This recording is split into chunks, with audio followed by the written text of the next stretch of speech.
Hi there. Today I'm looking at what I'm hoping is going to be a fantastic Northern Italian wine. So this is a Riserva Barbaresco from the Produttori del Barbaresco. The vineyard concerned is Ovello and the vintage is 2017. The cooperative here in Barbaresco was founded in 1958, and this was a period after the Second World War when the people of Barbaresco were not particularly wealthy at all. They were farmers. I suppose Italy was still suffering from the deprivations of the Second World War, and as farmers, although grape production was part of their crop, it wasn't as important as it is today. And actually, a lot of the grapes and wine were being sold to producers in Barolo. They were growing Nebbiolo, and my understanding is that went into the wines of Barolo fairly happily. If they did sell the wines on their own account, they sold them as Nebbiolo de Barbaresco. There wasn't an AOC for Barbaresco itself at that stage. So the local priest encouraged people to join together and form this cooperative. There had been one sort of dating back to 1894 that had sort of fallen into disuse during the period of the fascists in the 30s.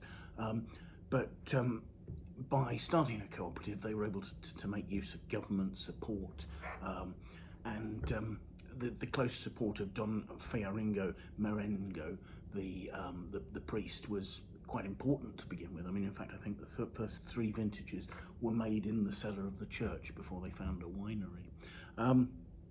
Today, the cooperative has 51 members. They have about 100 hectares of prime Barbaresco vineyard, and they're rated as one of the top cooperatives anywhere in the world.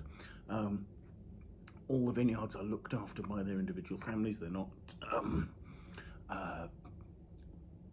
made to work in a particular way. I mean, obviously there's encouragement for best practice, and then the cooperative has made its name largely through a series of 9 single vineyard wines that in the best years they put out as these reservas, and the producers whose wines go into each vineyard are listed on the label. So that's about 30% of their production, the single vineyard reservas. The balance of that, 50% more, is Barbaresco, and the balance is Langhe Nebbiolo. So all, reasonable quality wines certainly, but this is the top of their quality tree, as it were. Ovello itself is a 20-hectare vineyard, and it has a number of sort of divisions within it, simply because it's quite a large vineyard, and it has both southeast and southwest aspects. Also, quite uniquely, it has a degree of clay in the soil along with limestone, whereas most of the other vineyards are predominantly limestone. And as a result of this, the character of Ovello tends to be quite sort of bursting fruit and quite firm, rough tannins. So we shall look for those. The single vineyard wines are all made in the same way, so the production is the same, the techniques are the same, and that way they're trying to express the different terroirs of Barbaresco in each wine.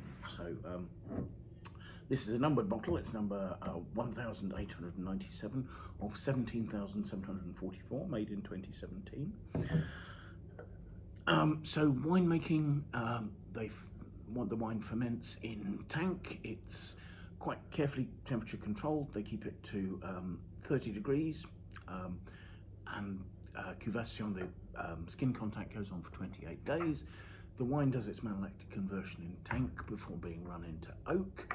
It goes into large oak, 25 to 50 hectolitre oak barrels. So that will, not only is the larger oak, does that mean that there's less oak influence, but also the fact that it will be older oak, because you're not going to replace those every year. So the oak is there to help oxygen pass in and to soften the tannins, but not necessarily to give flavours.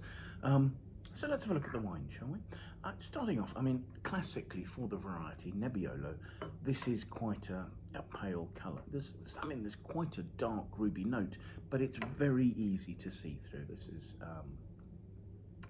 classic. There's a sort of an almost orangey edge to the wine, certainly it'll develop that way a lot more. Swelling it, there is a very high-toned perfume to that. People talk about Nebbiolos as having sort of rose petal perfume. Certainly there's a lifted rose, maybe slightly richer peony sort of note over, I don't know, red raspberry fruit, perhaps heading on to a more concentrated licorice anise note. It's high-toned, it's lifted, it's clean. It's a lovely aroma. So let's have a taste, shall we?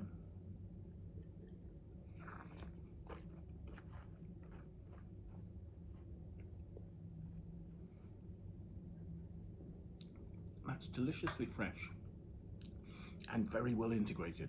I should have said, I mean, this ages in old oak, but being a Riserva, it ages for 30 months, which gives it a lot of time for the tannins to settle and smooth out. And there's plentiful tannic grip. This is Nebbiolo.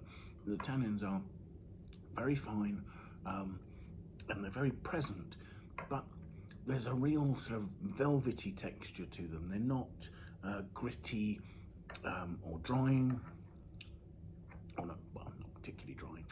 The good acidity is lifting those sort of lovely raspberry fruit, rose petal aromas and flavours out of that.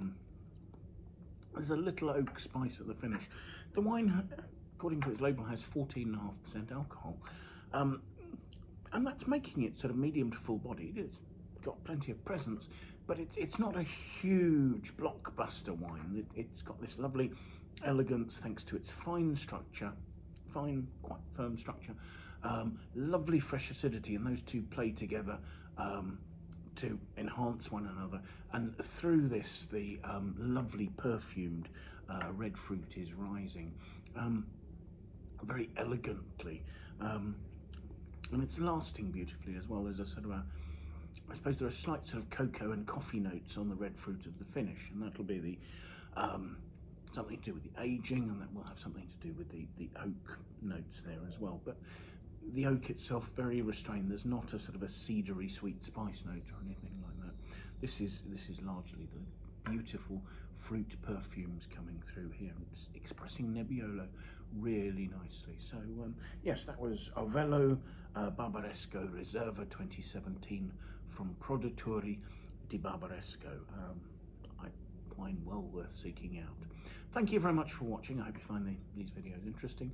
Do please follow us on YouTube. Do leave your comments. I do enjoy reading what you think about the wines and what you think about the tastings. And I hope if you enjoy it, you'll take the opportunity to join us again in the near future. Goodbye now.